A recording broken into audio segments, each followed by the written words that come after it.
Friends, welcome back to dargah Radhika channel. రోజు మనం టమాటా చట్నీ చేసుకుంటున్నాం. దానికి కావాల్సిన ఇంగ్రీడియంట్స్ టమాటోస్, పచ్చిమిర్చి, కొత్తిమీర, పుదీనా, కరివేపాకు. స్టవ్ వెలిగించుకొని కడాయి పెట్టుకో, అందులో ఆయిల్ పోసుకోవాలి. ముందుగా పచ్చిమిర్చి వేసుకోవాలి, టమాటాలు వేసుకోవాలి. టమాటాలు మరిగాక కొత్తిమీర, పుదీనా, కరివేపాకు వేసుకోవాలి. పసుపు వేసుకోవాలి. ఇప్పుడు కలుపుకోవాలి.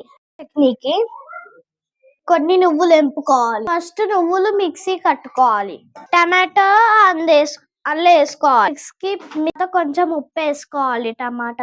టమాటా చట్నీలో పోసి పెట్టుకోవాలి. జీలకర్ర, ఆవాలు వేసుకోవాలి. ఇప్పుడు ఎండుమిర్చి వేసుకోవాలి. ఇప్పుడు కలుపుకోవాలి.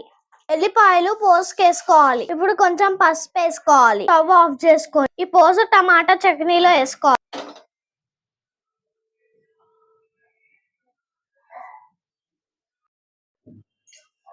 ఇప్పుడు కలుపుకోవాలి. ఎంతో రుచికరమైన టమాటా చట్నీ రెడీ. లైక్ చేయండి, షేర్ చేయండి. మరిన్ని వీడియోస్ కోసం సబ్స్క్రైబ్ చేయండి మా ఛానల్ కి.